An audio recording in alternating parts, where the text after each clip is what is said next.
उपस्थित हुई हूँ अपनी नई वीडियो को लेकर के। फ्रेंड्स, मैंने इसमें प्रयोगवाद के कुछ क्वेश्चंस लिए हैं, लगभग 50 क्वेश्चंस हैं, जो सारे ही क्वेश्चंस हम लोग सॉल्व करते हैं। चलो देखते हैं हमारा पहला क्वेश्चन क्या है। तो पहला क्वेश्चन है हमारा, माझी के पुल से कितनी दूर माझी का पुल कौन बड़ा है? वह जो नदी पर खड़ा है माझी का पुल, या जो टंगा है लोगों के अंदर। इन पंक्तियों के रचनाकार कौन हैं? तो इन पंक्तियों के रचनाकार कौन है? ऑप्शन नंबर 1 है हमारा Kedarnath Agrawal, option number 2 Kedarnath Singh, option number 3 Kunwar Narayan, और ऑप्शन नंबर डी है हमारा धर्मवीर भारती। तो हमें पता है माझी का पुल जो रचना है वो केदारनाथ सिंह की है। रचना से ही क्लियर हो जाता है कि केदारनाथ सिंह है, और आपको ये भी पता लग गया कि जो माझी का पुल है रचना वो केदारनाथ सिंह की है। नेक्स्ट क्वेश्चन है हमारा, इनमें से कौन सा नाम सही है? जो तार सप्तक के नाम है, मतलब सप्तक से ही आगे चलते, प्रथम ही केवल तार सप्तक के नाम से आता है, फिर द्वितीय सप्तक, तृतीय सप्तक और चतुर्थ सप्तक, तो इसलिए कन्फ्यूजन हो जाता है। इसमें सही नाम कौन सा है? पहला सप्तक, दूसरा सप्तक, मतलब दूसरा तार सप्तक, या फिर तार सप्तक, या फिर तीसरा तार सप्तक। तो इसमें कौन सा सही है? इसमें तार सप्तक सही हो जाता है। ठीक है। नेक्स्ट क्वेश्चन है हमारा कि तार सप्तक का प्रकाशन किस सन में हुआ था? तार सप्तक का प्रकाशन किस सन में हुआ था? 1930, 1940, 1935 या फिर 1943? तो प्रकाशन हुआ था 1943 में। हम लोगों की तो बहुत अच्छे से पता है इसका संपादन 1943 में हुआ था। अब है क्वेश्चन नंबर 4 है हमारा, प्रयोगवाद के प्रवर्तक के अनुसार प्रयोगवादी काव्य का सबसे मुख्य तत्व क्या होना चाहिए? सबसे प्रमुख तत्व प्रयोगवादी काव्य में क्या होना चाहिए? तो इसमें है मात्रिक छंदों के बजाय वर्ण वृत्तों का प्रयोग, बौद्धिकता की अपेक्षा भावुकता की प्रतिष्ठा, नई नई राहों का अन्वेषण, या फिर काव्य की पूर्व परंपरा का संपूर्ण निषेध। तो क्या हो जाएगा इसमें सही? तो हमारा हो जाएगा नई नई राहों का अन्वेषण। ये सब हैं, लेकिन प्रमुख तत्व इसका यही माना जाता है। नेक्स्ट है हमारा, इनमें तार सप्तक से संबंधित कौन सा कथन नहीं है? तार सप्तक से संबंधित कौन सा कथन नहीं है? तो तीसरा तार सप्तक का प्रकाशन 1959 में हुआ, चौथा तार सप्तक 1979 में प्रकाशित हुआ, शकुंतला माथुर की रचना तीसरे सप्तक में संकलित हैं, रघुवीर शाह दूसरे तार सप्तक के या दूसरे सप्तक के कवि हैं। तो इसमें से नहीं पूछा गया, तो नहीं है हमारा शकुंतला माथुर, क्योंकि द्वितीय सप्तक की कवित्री मानी जाती हैं। इसकी ट्रिक भी थी कि शाम को धर्मवीर शकुंतला का हरण करके भागे। ठीक है। तो शाम में 2 शब्द आया, तो इसका मतलब द्वितीय सप्तक। तो शाम को धर्मवीर शकुंतला का हरण करके भागे, और शकुंतला की जगह शकुंत माथुर सही माना जाता है। कौन सा? शकुंत माथुर। इस चीज़ को भी ध्यान देना है। ठीक है। नेक्स्ट क्वेश्चन है हमारा, इनमें से दूसरा सप्तक में संकलित कवि कौन है? मतलब कौन सा कवि ऐसा है जो दूसरा सप्तक में संकलित है? तो मैंने अभी आपको बताया था कि शाम को धर्मवीर शकुंतला का हरण करके भागे, तो कोई नहीं, तो इनमें से हो जाएगा हमारा रघुवीर सहाय। कौन सा होता है? रघुवीर सहाय। नेक्स्ट क्वेश्चन है हमारा, निम्नलिखित युग्मों में से सुमेलित नहीं है। इनमें से कौन सा ऐसा है जो सुमेलित नहीं है? गीत फरोश भवानी प्रसाद मिश्र का ही है, चांद का मुंह टेढ़ा है गजानन माथुर मुक्तिबोधि का, धूप के धान गिरिजा कुमार माथुर का, जबकि टूटने का सुख अज्ञे का नहीं है। ये किसका है? टूटने का सुख भवानी प्रसाद मिश्र का ही है। भवानी प्रसाद मिश्र की रचना है हमारी कौन सी? टूटने का सुख। नेक्स्ट देख लेते हैं, क्वेश्चन नंबर 9 है हमारा, कह रहा है कि मुक्तिबोधि की प्रसिद्ध कृति चांद का मुंह टेढ़ा है की भूमिका एक विलक्षण प्रतिभा शीर्षक से किसने लिखी थी? चांद का मुंह टेढ़ा है जो रचना है, उसकी भूमिका एक विलक्षण प्रतिभा के नाम से किस लेखक ने लिखी है? उस लेखक का नाम हमें पता होना चाहिए। तो ये लिखी थी शमशेर बहादुर सिंह ने। किसने लिखी थी? शमशेर बहादुर सिंह। अब क्वेश्चन नंबर 10 है हमारा, किस कविता में सर्जन संबंधी चिंतन है? मतलब किस कविता में है? क्या सौंदर्यबोध में है, धर्मराक्षस में है, असाध्य वीणा में है, या फिर मोचीराम में है? इसका ऑप्शन सही है ऑप्शन नंबर सी, असाध्य वीणा। असाध्य वीणा में ही कविता में सर्जन संबंधी चिंतन दिखाया गया है। क्वेश्चन नंबर 11 है हमारा, किस वर्ग के सभी कवि किसी न किसी सप्तक में आते हैं? तो इनमें से कौन सा ऐसा? देखो इसमें आ रहे हैं हमारे कौन से? केदारनाथ अग्रवाल, तो ये तो है नहीं। दूसरा है हमारा कौन सा? जगदीश चतुर्वेदी ये भी नहीं है, इसमें आ रहा है नागार्जुन तो ये भी नहीं है, तो ये तीनों ही तो हमारे गलत हो जाते हैं। तो सही कौन सा है? बी वाला सही है। अब देख लेते हैं क्वेश्चन नंबर 12 क्या कहता है। क्वेश्चन नंबर 12 है, यह दीप अकेला के माध्यम से कवि कहना चाहता है, कवि क्या कहना चाहता है? तो इसमें पहला है, समाज हमेशा ही व्यक्ति का विरोधी होता है, ये भी गलत है हमारा। फिर कह रहे हैं कि व्यक्ति को समाज के अनुकूल बने रहना चाहिए, ये भी गलत है। कुत्सा और अपमान व्यक्ति को झुका देते हैं, ये भी गलत है। सही हो जाएगा हमारा, व्यक्ति विशिष्ट बने रहकर ही समाज के लिए कुछ कर सकता है। अगर हम समाज में सुधार लाना है तो हमें खुद में सुधार लाना होगा, हमें खुद विशिष्ट बनना होगा। ठीक है। क्वेश्चन नंबर 13 है हमारा, किस कविता में शहरी जीवन पद्धति के दंभ पर कटाक्ष किया गया है? मतलब शहरी जीवन का जो दंभ होता है उसको, मतलब कौन सी कविता ऐसी है जिसमें इस पर कटाक्ष किया गया है? तो ये कविता हो जाएगी हमारी हरी घास पर क्षण भर। ठीक है, कौन सी है? हरी घास पर क्षण भर। क्वेश्चन नंबर 15 है हमारा, कवि मुक्तिबोध के लिए अस्मिता की खोज व्यक्ति की खोज नहीं बल्कि अभिव्यक्ति की खोज है, यह कथन किसका है? इनमें से किसका ये कथन है? तो देख लेते हैं ये किसका हो जाएगा। रामविलास शर्मा गलत हैं, जबकि श्रीकांत वर्मा भी गलत है, धनंजय वर्मा भी गलत है। सही हो जाएंगे नामवर सिंह। इसके कौन सही है? क्योंकि भैया अस्मिता की खोज रचना ही नामवर सिंह की मानी जाती है, तो इसीलिए ये ऑप्शन इन्हीं का हो जाता है। क्वेश्चन नंबर 16 है, अज्ञेय के संपादन में कितने सप्तकों का प्रकाशन हुआ? तो इन्होंने कितने सप्तकों का संपादन किया था? इन्होंने 4 सप्तकों का संपादन किया था, और चारों की हमें सन पता होना चाहिए। तो पहला क्या है? 1943 है, दूसरा कितना है? 1951 है, जबकि तीसरा कितना है? 1959 है, और चौथा है हमारा 1979। ये चारों सप्तक के प्रकाशन वर्ष हैं। क्वेश्चन नंबर 17 है, प्रयोगवादी काव्य के संदर्भ में इनमें से कौन सा कथन असत्य है? मतलब ऐसा कौन सा कथन है जो असत्य है? देखो, प्रयोग ने बड़ी बड़ी घटनाओं, बड़े बड़े व्यक्तियों और बड़े बड़े जीवन विशाल प्रसंगों के विशाल फलक पर इत्वितात्मक काव्य का निर्माण किया है। प्रयोगवादी कवि भावुकता के स्थान पर ठोस बौद्धिकता को स्वीकार करते हैं। प्रयोगवादी कविता में मध्यम वर्गीय जीवन की समझ, जड़ता, कुंठा, अनास्था, पराजय और मानसिक संघर्ष के सत्य की अभिव्यक्ति है। ठीक है, तो ये तो है ही हमारा। 4th है, प्रयोगवाद उन व्यक्तियों के लिए रूढ़ हो गया जो तार सप्तक के माध्यम से सन 1943 में प्रकाशन जगत में आई। तो ये तो हमारा बिल्कुल सही है। ठीक है, ये भी हमारा सही है। ये असत्य पूछ रहे हैं, ये भी सही है और ये भी सही है। जबकि इत्वृत्तात्मकता तो नहीं थी, तो द्विवेदी युग में थी, प्रयोगवाद में तो होना संभव ही नहीं है। क्वेश्चन नंबर 18 है, रामविलास शर्मा किस विचारधारा के कवि हैं? तो ये किस विचारधारा के कवि थे? परंपरावादी ये कवि थे नहीं, शास्त्रीय विचारधारा के थे नहीं, और सांस्कृतिक मूल्यवादी विचारधारा के भी नहीं थे। ये थे जनवादी। जनवादी को ये मार्क्सवादी या फिर इसी को ही हम प्रगतिवादी भी कहते हैं। क्या? इसी को हम प्रगतिवादी भी बोल देते हैं। देखो, अब नेक्स्ट क्वेश्चन है हमारा, क्या है? निम्नलिखित में से कौन सी रचना रघुवीर सहाय की नहीं है? मतलब इनमें से कौन सी रचना ऐसी है जो रघुवीर सहाय की नहीं है? तो देखते हैं, स्वाधीन व्यक्ति, नेता क्षमा करें, कितनी शांति, और आत्महत्या के विरुद्ध। तो आत्महत्या के विरुद्ध तो इनकी है ही, नेता क्षमा करें ये भी है, स्वाधीन व्यक्ति ये भी है, और जबकि इनकी जो नहीं है वो है कितनी शांति, ये किसकी है? तो ये रचना हमारी अज्ञेय की हो जाती है। ठीक है, तो देख लेते हैं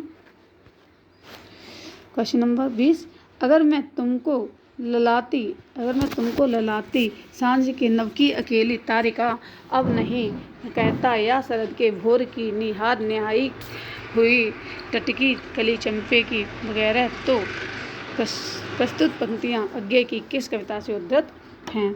तो ये पंक्तियाँ जो हमारी हैं वो किससे हैं? तो इसमें पहले ही बता रहे हैं कि कहाँ, टटकी कली चंपे की, इससे हमें समझ में आ जाता है ये है हमारी कलिंगी बाजरे की। तो सही ऑप्शन कौन सा है? कलिंगी बाजरे की। क्वेश्चन नंबर 21 है हमारा, प्रयोगवाद की प्रवृत्ति नहीं है। प्रयोगवाद मतलब कौन सी ऐसी प्रवृत्ति विशेषता जो प्रयोगवाद की नहीं है? तो ये नहीं के लिए पूछ रहे हैं। तो क्षणवाद इसमें है, बौद्धिकता इसमें है, और दुखवाद भी, क्योंकि पारंपरिक नहीं है। उपमान पारंपरिक उपमान तो नहीं है, इसमें नए नए उपमानों को लिया गया है। कैसे? नए नए प्रयोगों को दिखाया गया है, तो पारंपरिक तो हो ही नहीं सकती। 22 है हमारा, निम्नलिखित में से कौन सा तार सप्तक के कवि नहीं है? इनमें से कौन सा ऐसा कवि है जो तार सप्तक का नहीं है? तो इनमें से हमारा हो जाएगा अज्ञे, अज्ञे तो है ही, ठीक है। भवानी प्रसाद ये भी हैं, भवानी मतलब ये पूछ रहे हैं कि तार सप्तक, ध्यान देना, ये द्वितीय सप्तक नहीं पूछ रहे, तृतीय नहीं पूछ रहे हैं, ये केवल तार सप्तक पूछ रहे हैं। तो इसमें हमारा जो अज्ञे हो जाएंगे, नेमचंद जैन हो जाएंगे, जबकि मुक्तिबोधि भी हो जाएंगे और भवानी प्रसाद मिश्र नहीं होंगे। ये किसके हैं? ये द्वितीय सप्तक के कवि माने जाते हैं, तो ये भी गलत है। अब ये हैं किन कवियों को राहों का अन्वेषी कहा जाता है, मतलब वो कौन से कवि हैं जिन्हें राहों का अन्वेषी हम बोलते हैं। तो राहों का अन्वेषी हमेशा तार सप्तक के कवियों को बोला गया है। किसको बोला गया है? तार सप्तक के कवियों को बोला गया है। तीसरा सप्तक में कौन कवि शामिल नहीं है? कह रहे तीसरा सप्तक में ऐसा कौन सा कवि है जो शामिल नहीं है तीसरा सप्तक में? तो एक बार हम फिर से ध्यान दे लेते हैं। इसमें ऑप्शन में पूछा गया है कौन सा? कुंवर नारायण, मुक्तिबोध, केदारनाथ सिंह, सर्वेश्वर दयाल सक्सेना। तो इसमें कौन से हो जाएंगे? इसमें हमारे हो जाएंगे मुक्तिबोध। ये तीसरा तार सप्तक में सम्मिलित नहीं है, बल्कि ये तार सप्तक में ही सम्मिलित हैं। 26 है हमारा प्रयोगवाद बैठे ठाले का धंधा है, किसने कहा है? मतलब प्रयोगवाद बैठे धंधे का बैठे ठाले का धंधा है, ये किसने कहा है? तो ये है कहा है नंद दुलारे वाजपेयी। किसके द्वारा कहा गया है? नंद दुलारे वाजपेयी के द्वारा कहा गया है।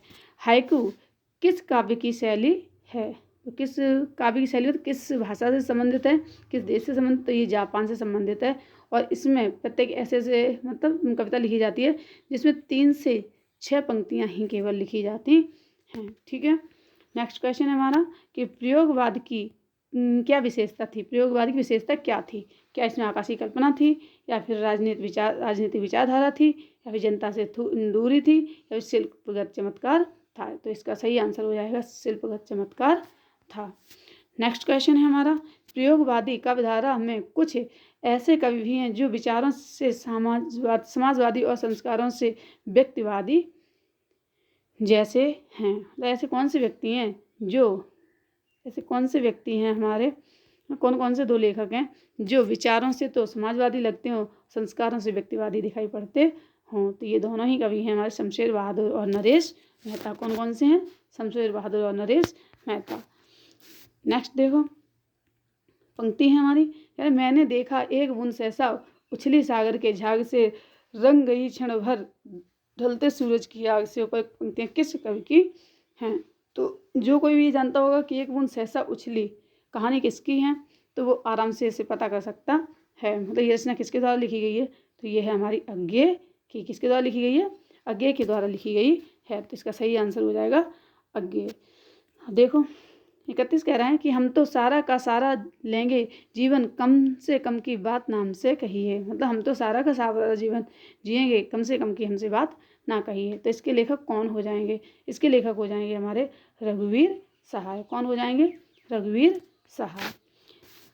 देखो 32 है जमीन पक रही है रचना के लेखक कौन है? तो जमीन पक रही है रचना हम सब लोगों ने लगभग पढ़ी है, सभी को ही पता होगा कि इसका सही आंसर हो जाएगा केदारनाथ सिंह। ये केदारनाथ सिंह के द्वारा लिखी गई रचना है। नेक्स्ट हमारा गीत फरोश। गीत फरोश में कवि क्या कहना चाहता है? गीत फरोश में कवि क्या कहना चाहता है? गीत फरोश में कवि क्या कहना चाहता है? तो ये कहना चाहता है कि कवि के लिए सुनहरे अवसर बहुत हैं। दूसरों के मन माफिक कविता लिखने और बेचने के लिए कवि विवश है, या कवि पैसे के लिए गीत लिखता है, या फिर कवि ज्ञान और संवेदना से हीन होता जा रहा है। इन्होंने अपना जो एक कविता भी लिखी थी, जी हाँ हुजूर मैं गीत बेचता हूँ, ठीक, उसी से संबंधित ये भी है। तो इसमें क्या बताया है? इसमें बताया गया है दूसरे के मन मुताबिक या मन माफिक कविता लिखने के लिए कवि विवश है। नेक्स्ट क्वेश्चन है हमारा अज्ञे द्वारा संपादित 4 तार सप्तकों में 3 कवित्रियाँ भी सम्मिलित हैं, वो कौन सी हैं? ठीक है, तो इनमें से देख लो। यहाँ सुमन पांडे नहीं होंगी, है ना, सुमन पांडे तो गलत दी गई हैं, जबकि सुमन राज है तो ये गलत हो गया। फिर यहाँ पर शकुंतला है, जबकि हमने आपको बताया था शकुंत माथुर है, और इसमें आपका होमवती देवी होगी, तो ये भी गलत हो गया। तो सही हो जाएगा हमारा सी, शकुंत माथुर। कौन सा हो जाएगा? शकुंत माथुर। सही कौन सा होता है? इसका होता है शकुंत माथुर। नेक्स्ट क्वेश्चन देख लेते हैं। कह रहे हैं कि फनतासी के बारे में कौन सा वक्तव्य सही नहीं है? फनतासी के बारे में तो इसमें लिखा है फनतासी का प्रयोग यथार्थ सृष्टि के निर्देश के लिए होता है, फनतासी का प्रयोग अतिरंजना पूर्ण वर्णन के लिए होता है, या फिर फंतासी का प्रयोग एक समानांतर संसार के लिए होता है, या फंतासी का प्रयोग सत्य निरूपण के लिए होता है। तो फंतासी का मतलब ही अतिरंजनापूर्ण होता है, तो इसका बी ऑप्शन सही हो जाता है। नेक्स्ट क्वेश्चन है हमारा 36, कह रहा है कि मुक्त बोध की किस पुस्तक को प्रतिबंधित किया गया था, मतलब अंग्रेजों ने जब्त कर लिया था या जिस पर रोक लगा दी थी, तो वो कौन सी रचना है। तो ये है हमारी भारत इतिहास और संस्कृति। बेपात्र तो हो ही नहीं सकती, साहित्यिक डायरी भी नहीं है, चांद का मुटेड़ा भी नहीं है, जबकि सही है हमारी भारत और संस्कृति। कौन सी है, भारत की संस्कृति। प्रियम्बद, अभी कह रहे हैं प्रियम्बद निम्नलिखित में से किस कविता से संबंधित पात्र है। तो ये किससे संबंधित है, ये सभी को पता होगा, ये असाध्य वीणा से संबंधित है। प्रियम्बद जो पात्र है वो असाध्य वीणा से संबंधित है। नेक्स्ट क्वेश्चन है हमारा, प्रयोग अपने आप में इष्ट नहीं वरन साधन है। ध्यान रखिए, साध्य नहीं है।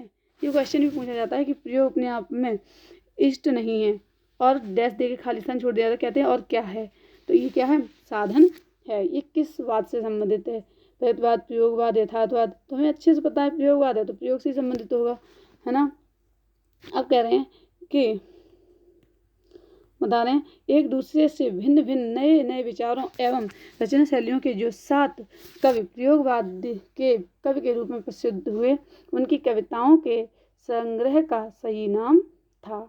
तो कौन सा हो जाएगा इसका सही नाम, तो इसका सही नाम हो जाएगा तार सप्तक। पहला तार सप्तक होता नहीं है, प्रथम तार सप्तक कहा नहीं गया, और इसमें सीटी वाला सा है तो ये बनता नहीं है, तो ये गलत हो जाता है। जबकि सही हमारा आंसर हो जाएगा कौन सा, तार सप्तक। ठीक है। क्वेश्चन नंबर 40 है, हमें प्रयोगवादी कहना, क्या कह रहे हैं, हमें प्रयोगवादी कहना उतना ही सार्थक है निरर्थक है जितना हमें कवितावादी कहना। ठीक है, तो ये किसने कहा था, सभी को पता है, ये अज्ञे के द्वारा कही गई थी। ओके। नेक्स्ट क्वेश्चन है हमारा, कविता में कहने की आदत नहीं पर कह दूं वर्तमान समाज में चल नहीं सकता, पूंजी से जुड़ा हुआ हृदय बदल नहीं सकता।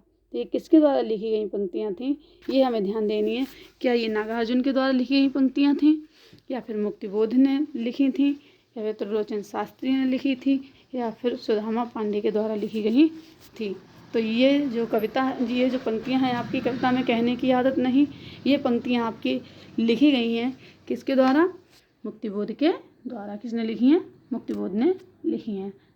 क्वेश्चन नंबर 42 कहता है, निम्नलिखित में से कौन सा काव्य संग्रह सच्चिदानंद हीरानंद बादशाह अज्ञे का नहीं है। जैसे अज्ञे का कौन सा ऐसा मतलब काव्य संग्रह है जो इनका नहीं है। तो हमें अच्छे से पता है कि भूरी भूरी खाक धूल, ये किसका है, ये मुक्तिबोध का है। किसका है, मुक्तिबोध का है। तो ये अज्ञे का नहीं हो सकता है।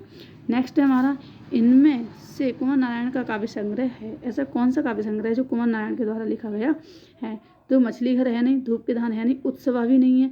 इनका जो प्रमुख हो जाएगा वो है हाशिए का गवाह। कौन सा है, हाशिए का गवाह, ध्यान में रखना। नेक्स्ट है हमारा, इनमें से कौन सी रचना धर्मवीर भारती की नहीं है, ऐसी कौन सी रचना धर्मवीर भारती द्वारा नहीं लिखी गई। तो बहुत सरल सिंपल सा आंसर है, हरिघास पर क्षणभर, इनकी रचना नहीं है। नेक्स्ट है हमारा, रघुवीर सहाय की कृतियों का प्रकाशन वर्ष के अनुसार सही अनुक्रम है। तो इनका सही अनुक्रम कौन सा है, तो इनका सही अनुक्रम हमारा हो जाएगा आत्महत्या के विरुद्ध, हंसो हंसो जल्दी हंसो, लोग भूल गए, कुछ पते कुछ चिट्ठियाँ। देखो इसका मतलब सीक्वेंस कैसे याद कर सकते हैं कि आत्महत्या के विरुद्ध, जैसे कोई आत्महत्या करने की कोशिश करता है, फिर वो अगर नहीं मरा बच गया, तो लोग क्या करते हैं, बाद में उसकी हंसी करते हैं, फिर धीरे धीरे भूल जाते हैं। और लास्ट का तो ये कुछ पते कुछ चिट्ठियाँ। ठीक है, लास्ट की तो सभी को याद रहती है, यहाँ से क्रम गड़बड़ हो जाता है। ठीक है, तो इसका सही ऑप्शन हो जाएगा हमारा ऑप्शन नंबर ए, इसका सही आंसर हो जाता है। अब है आपका कि राष्ट्रगीत में कौन वह भारत भाग्य विधाता है, फटा सुथन्ना पहने जिसका गुण हर चन्ना गाता है। तो ये किसके द्वारा, मतलब ये किसकी पंक्ति है, ये पूछा गया है।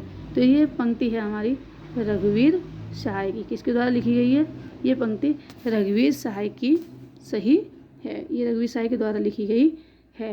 ठीक है। नेक्स्ट क्वेश्चन है हमारा, क्या है, संवेदनात्मक ज्ञान और ज्ञानात्मक संवेदन सूत्र के प्रयोक्ता हैं। तो कौन है, ये सभी को पता है, ये तो बहुत इजी है, इसका गजानन माधव मुक्तिबोध सही आंसर हो जाता है। नेक्स्ट है हमारा, देखो निम्नलिखित में से किस लंबी कविता के रचयिता मुक्तिबोध हैं। इसमें कौन सी ऐसी रचना है जो मुक्तिबोध के द्वारा मानी जाती है। देखो मुक्तिबोध जो है वो लंबी कविता के लेखक माने जाते हैं। मुक्तिबोध को कौन सा मानते हैं? लंबी कविता का लेखक मानते हैं। जबकि जो अज्ञेय हैं वो छोटी कविता के मास्टर माने जाते हैं। अज्ञेय की छोटी कविता का मास्टर कहते हैं, जबकि मुक्तिबोध को लंबी कविता का मास्टर कहा जाता है। तो मुक्तिबोध की जो लंबी कविता है वो कौन सी है? अंधेरे में है। सही कविता इनकी है वो अंधेरे में, लंबी कविता में गिनी जाती है। अब कह रहे हैं तोड़ने होंगे मठ और गढ़ सब, किसकी पंक्ति है? तो ये किसकी पंक्ति है? तोड़ने होंगे मठ और गढ़ सब। ये पंक्ति तो भूलने वाली ही नहीं है, ये सभी को पता है। तोड़ने होंगे मठ और गढ़ सब, ठीक है। तो ये किसकी लिखी है? निराला, रघुवीर सहाय या फिर नागार्जुन। मुक्तिबोध ये किसके द्वारा लिखी गई थी? तो ये जो पंक्ति है वो मुक्तिबोध के द्वारा लिखी गई थी। तो धन्यवाद फ्रेंड्स, इतने ही क्वेश्चंस थे जो आज पूरे हुए। Thank you.